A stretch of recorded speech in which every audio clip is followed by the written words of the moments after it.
I was standing near the champagne table when the laughter started. It rolled across the room, sharp and coordinated, like a cue. Fingers lifted. Heads turned. Someone said it out loud, not even whispering. The trial husband has arrived. My wife didn't look surprised. She looked prepared. Partners, judges, donors, people who knew exactly what this meant, all watched and said nothing. She walked over calmly, pressed a white envelope into my hand, and spoke softly, as if sparing me. Our first case is our divorce. Sign and leave.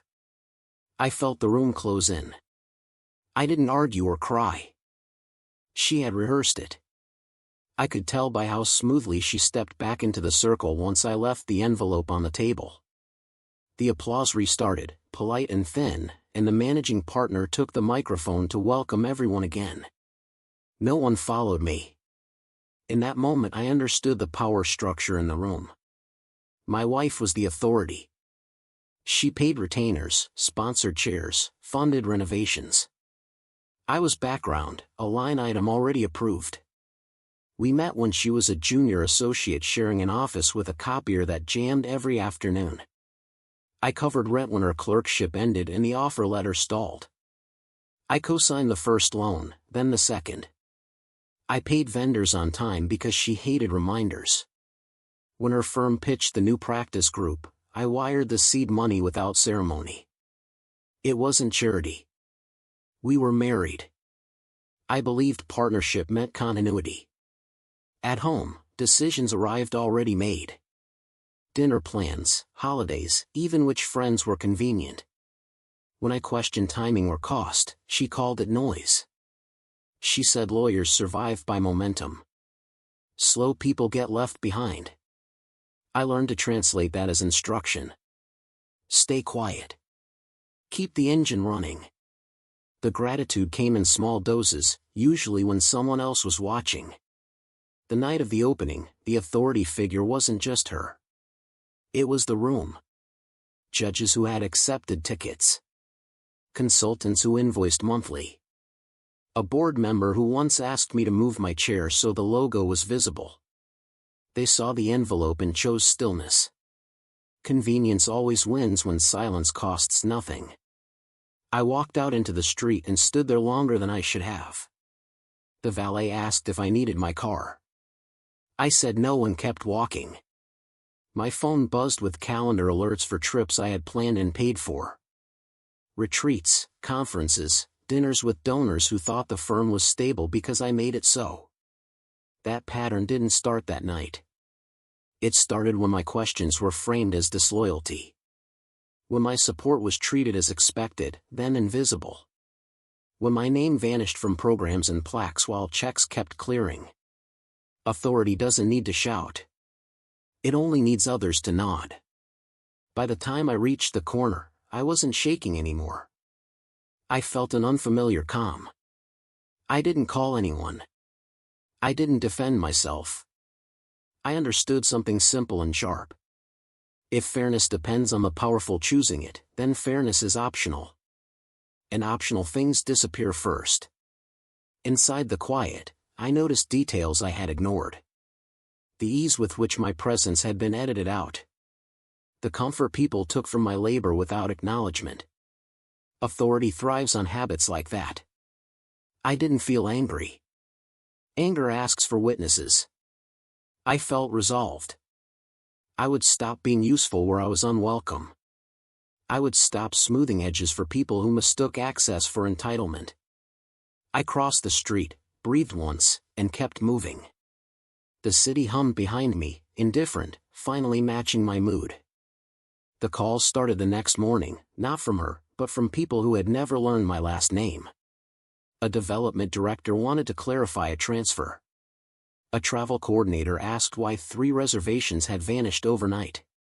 An assistant said there must be a mistake with the caterer's payment. I listened without correcting them. The pattern had always been the same. When things worked, no one asked who kept them working.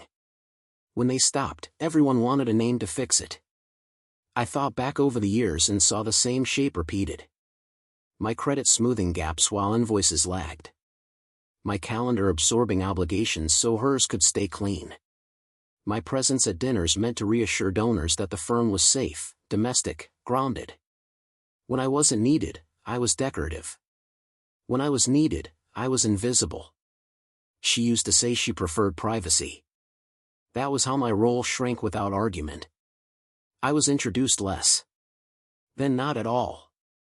She said it was easier if clients focused. I told myself it was temporary. Every time I agreed, it became permanent. There were smaller moments that I had misread.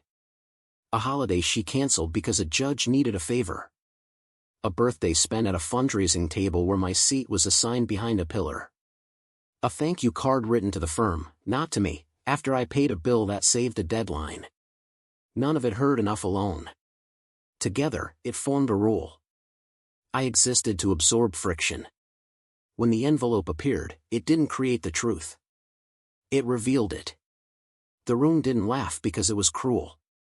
It laughed because the script had been circulating. Trial husband. Temporary. Replaceable. Everyone knew except me, or pretended not to. By midday, my phone showed more missed calls than messages. Apologies without substance. Questions without responsibility. A few people asked if I was okay, the way you ask when you want permission to move on. I gave none. I opened my laptop and did what I had always done quietly, only this time without smoothing the edges. I paused payments. I canceled events. I withdrew capital that had been labeled strategic but treated as guaranteed. I did it methodically, like closing windows before a storm. No announcement. No warning. That afternoon, a partner finally called. He said this would cause embarrassment. I told him embarrassment requires shame, and I had misplaced mine. He went quiet. Silence, again, choosing convenience. The boundary was crossed when my attorney forwarded a draft filing I hadn't authorized. It listed assets I had funded as marital leverage, framed as cooperative contributions. My signature block appeared as if consent were assumed. No call. No warning. Just momentum doing what momentum does. I sat at my kitchen table and reread it twice. There was no anger, only clarity. This wasn't a disagreement. It was a rewrite of reality. The quiet understanding I had honored was being used against me, publicly and on paper. I remembered earlier lines I had let pass. Don't complicate things.